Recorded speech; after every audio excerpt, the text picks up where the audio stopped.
তো আজকে যে রেসিপিটি করে দেখাবো বা সবার সামনে সেটা হচ্ছে পামকিন রায়তা, বা বাংলায় সোজা বাংলায় যেটা সেটা হচ্ছে কুমড়োর মিষ্টি যে কুমড়ো, পাকা কুমড়ো, সেটার একটা রায়তা, বা হিন্দিতে যারা শুনছেন তাদের জন্য হচ্ছে কাদ্দু কা রায়তা। এই রেসিপিটির কি নিউট্রিশন বা নিউট্রিশিয়াস কেন বা কি হেলথ বেনিফিট রয়েছে সেটা একটুখানি বলি। প্রথম কথা হচ্ছে কুমড়ো বা যেটাকে আমরা পামকিন বলে থাকি, কুমড়ো কিন্তু একটা খুব ভালো সোর্স বিটা ক্যারোটিন বা ভিটামিন এ যেটা বলি আমরা, সেটার একটা ভীষণ ভালো বা উৎকৃষ্ট একটা সোর্স। এবং এখানে যেহেতু রায়তা আমি টক দই ইউজ করেছি, সাদা টক দই ইউজ করেছি। টক দই এগেন একটা খুব ভালো প্রোবায়োটিক ফুড বলতে পারি, অর্থাৎ সেটি আমাদের যে অন্ত্র রয়েছে সেখানে উপকারী ব্যাকটেরিয়ার সংখ্যাটাকে ঠিক রাখতে সাহায্য করে, যেটা আমাদের শুধুমাত্র যে ডাইজেশনটাকে ইমপ্রুভ করে তা নয়, আমাদের হেলথের জন্য ভীষণ বেনিফিশিয়াল। এবং যারা ওয়েট লসের জন্য ভাবছেন তাদের জন্য এই আজকের রেসিপিটি কিন্তু ভীষণভাবে একটা উৎকৃষ্ট মানের এবং একটা আইডিয়াল রেসিপি হতে চলেছে। কারণ এখানে কিন্তু অতটা বেশি যে ক্যালোরি রয়েছে তা নয়, উপরন্তু যে আমরা স্পাইসেসগুলো ইউজ করছি এবং যে পামকিন ইউজ করেছি বা টক দই, সেটা প্রত্যেকটার কিন্তু একটা ভীষণ ভালো হেলথ বেনিফিট রয়েছে, অ্যাজ ওয়েল অ্যাজ একটা ভালো অ্যান্টিঅক্সিডেন্ট প্রপার্টিও কিন্তু তার মধ্যে রয়েছে। তো প্রথমে আমরা দেখে নেব যে পামকিন রায়তার জন্য আমরা কি কি জিনিস ইউজ করছি। আচ্ছা, ফার্স্টে যেটা আমরা ইউজ করছি সেটা হচ্ছে পামকিন বা কুমড়ো। এবার এইখানে প্রশ্ন আসতে পারে যে আমরা কি কাঁচা কুমড়ো ইউজ করব? না, একদম নয়। যেহেতু আমার কাছে সময় কম, আমি যেটা করেছি বা আপনারাও যেটা বাড়িতে করবেন সেটা হচ্ছে কুমড়োটাকে ভালো করে খোসা ছাড়িয়ে ছোট ছোট টুকরো করে কেটে সেটাকে জলে ভাপিয়ে নিতে হবে বা বয়েল করে নিতে হবে। খুব বেশি হলে হচ্ছে 7 থেকে 10 মিনিট সময় লাগবে, তার মধ্যে কিন্তু কুমড়োটা ভাপানো হয়ে যাবে বা হচ্ছে একদম ওটা বয়েল হয়ে যাবে। তো সেরকম কুমড়োটা আমরা নিয়ে সেটাকে ভালো করে ম্যাশ করে নিয়েছি। আপনারা চাইলে সেটাকে গ্রেট করেও নিতে পারেন। এটা হচ্ছে প্রথম ইনগ্রেডিয়েন্ট। সেকেন্ড যেটা ইনগ্রেডিয়েন্ট আমরা ইউজ করছি, যেটা ছাড়া এটা একেবারেই পসিবল নয়, সেটা হচ্ছে টক দই। টক দই, ঘরে পাতা টক দই যেটা, সেটা ইউজ করছি। আর কি রয়েছে? আর আমরা নিচ্ছি হচ্ছে এখানে ব্ল্যাক সল্ট বা হচ্ছে কালা নামক, যেটাকে আমরা বলে থাকি বিট নুন, সেটা ইউজ করছি। সাদা নুন বা হচ্ছে হোয়াইট সল্ট ইউজ করছি।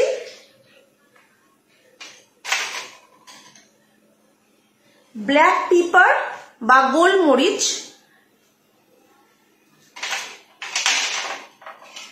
একটুখানি চিনি ইউজ করছি। আবারও বলে রাখি, যারা ডায়াবেটিক পেশেন্ট রয়েছেন বা যারা ওয়েট লসের জন্য এটাকে ট্রাই করতে চাইছেন তারা চিনিটাকে অ্যাভয়েড করলেও করতে পারেন, তাতে কিন্তু কোনো অসুবিধা নেই। আর রয়েছে রেড চিলি পাউডার,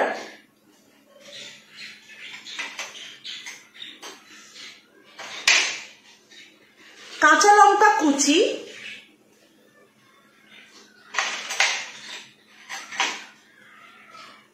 ভাজা জিরের গুঁড়ো, মানে জিরে গুঁড়োটাকে একটু রোস্ট করে নিলে, ড্রাই রোস্ট করে নিলে রোস্টেড যে ভাজা জিরে বা রোস্টেড যে জিরা পাউডার সেটা এখানে নেওয়া হয়েছে। কোরিয়েন্ডার লিভ বা ধনে পাতা ইউজ করেছি। আর যেটা আমরা নিচ্ছি সেটা হচ্ছে এভারেস্টের চাট মশলা। এখানে আমি এভারেস্ট উল্লেখ করেছি, আপনারা চাইলে যে কোনো কোম্পানির একটা চাট মশলা ইউজ করতে পারেন, যাতে খাট্টা মিঠা যে টেস্টটা সেটা খুব ভালো আসছে। আচ্ছা, এইবার রেসিপিটা করে দেখাবো। তুমি একটু ক্যামেরাটাকে এদিকে ঘোরাও, মানে যাতে এখানে একটু দেখা যায় জিনিসটা, মানে এইটার দিকে ফোকাস করো না, এদিকটা করে দাও একবার, ঠিক আছে করে দাও। দাও 1 মিনিট, ফোকাস করে দাও একটু। হ্যাঁ, একদম ঠিক আছে, ঠিক আছে, ঠিক আছে। আচ্ছা, ফার্স্টে আমরা যেটা করব, প্রথমে টক দই, ঘরে পাতা টক দই যেটা, সেটাকে আমরা এরকম একটা বোলের মধ্যে নিয়ে নেব।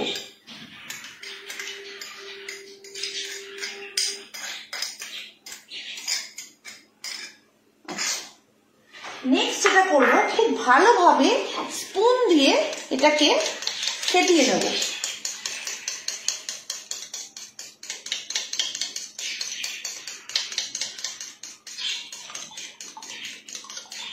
টক দই কিন্তু, যেটা আমি আগেও বললাম, খুব ভালো একটা প্রোবায়োটিক ফুড, অর্থাৎ যে ফুড যার মধ্যে উপকারী ব্যাকটেরিয়া মানে খুব ভালোভাবে রয়েছে এবং যেটা আমাদের গাট হেলথের জন্য বা আমাদের হজম ক্ষমতা বাড়ানোর জন্য, হেলদি থাকার জন্য কিন্তু খুব উপকারী, এবং এটা ডাইজেশনেও কিন্তু ভীষণ হেল্প করে থাকে, খুব সহজে হজম হয়। আচ্ছা, এবার আমি যেটা নেব এর সাথে, সেটা হচ্ছে যে পাম্পকিন আমরা ভাপিয়ে নিয়েছিলাম, সেই পাম্পকিনটা আমরা এর মধ্যে নিয়ে নিলাম।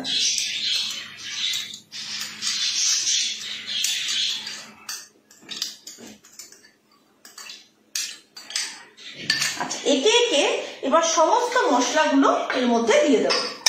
কি কি দেব? ফার্স্টে একটু কাঁচা লঙ্কা কুচো, স্বাদ অনুসারে, যে যেরকম ঝাল খাবেন। যদি আমরা মনে হয় যে আপনি ঝাল খেতে চাইছেন না, সেক্ষেত্রে কাঁচা লঙ্কাটাকে আপনি অ্যাভয়েড করলেও করতে পারেন। এখানে আমি পেঁয়াজ ইউজ করিনি, যদি আপনি চান এখানে আপনি পেঁয়াজ কুচো ইউজ করতে পারেন। আচ্ছা, যা নেব এরপরে সেটা হচ্ছে একটুখানি ব্ল্যাক সল্ট বা কালো নুন, বা বলতে পারি আমরা যেটাকে বিট নুন, একটুখানি দিলাম।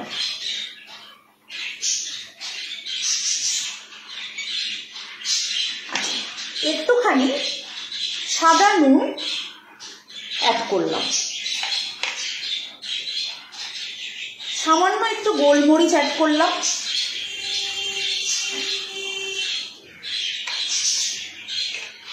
একটুখানি চিনি ইউজ করলাম। এগেন বলছি, যারা ওয়েট লসের জন্য ভাবছেন বা যারা ডায়াবেটিক পেশেন্ট রয়েছেন, তারা চিনিটাকে অ্যাভয়েড করবেন, চিনি দেবেন না। চিনি ছাড়াও কিন্তু এটা খেতে যথেষ্ট ভালো হয়।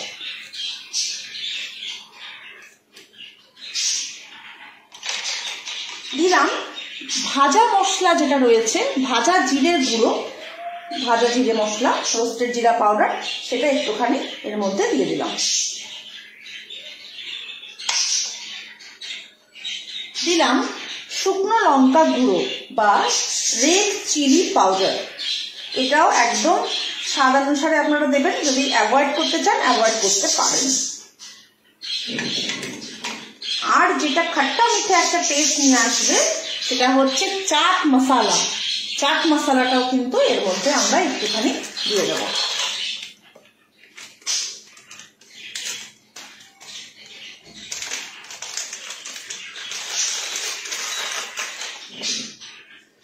আর কি দেব? আমার কাছে রাখা রয়েছে কোরিয়েন্ডার লিভস বা ধনে পাতা। ধনে পাতা একটুখানি ক্রাশ করে এর মধ্যে দিয়ে দেবো, খুব সুন্দর একটা ফ্লেভার আসে, এবং অ্যাজ ওয়েল এজ ধনে পাতারও কিন্তু নিউট্রিশনের দিক থেকে বা পুষ্টির দিক থেকে কিন্তু অনেকটা উপকারিতা রয়েছে। বাকিটা আমি রেখে দিলাম, সেটা আমি গার্নিশ করার সময়টা ইউজ করবো। এবার আমি খুব ভালো করে জিনিসটাকে ফেটিয়ে নেব।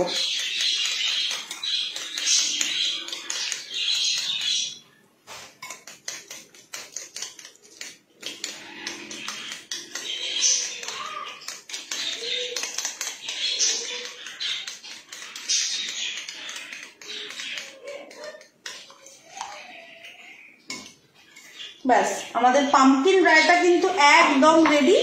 এবার এটাকে আমাদের সার্ভ করতে হবে। সার্ভের জন্য আমি একটা বোল নিচ্ছি,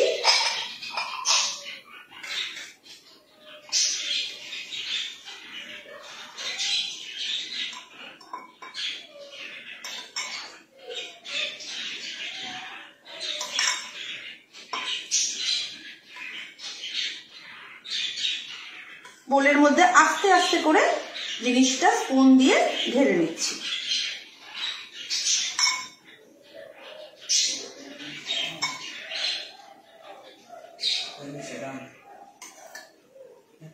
আচ্ছা, মোটামুটি এটুকু ঢাললাম। এবার আমার সুন্দর করে গার্নিশ করার পালা।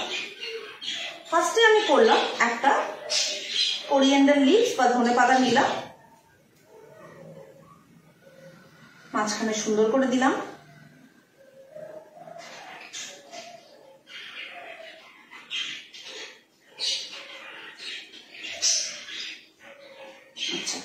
এইবার আমি যেটা করব, একটুখানি ভাজা যে মশলা আছে সুন্দর করে পাশ দিয়ে এইভাবে ছড়িয়ে দিলাম, আর শুকনো লঙ্কার যে গুঁড়োটা সেটাও একটু ওপর দিয়ে এইভাবে ছড়িয়ে দিলাম। একটা কথা কিন্তু সত্যিকারের, যে আমরা যত জিনিসটাকে সুন্দর করে প্রেজেন্ট করব তত কিন্তু আমাদের খাওয়ার ইচ্ছাটাও বেড়ে যায়। তো আমাদের পামকিন রায়তা একদম রেডি। এটা কিন্তু ভীষণ হেলদি, ভীষণ নিউট্রিশিয়াস।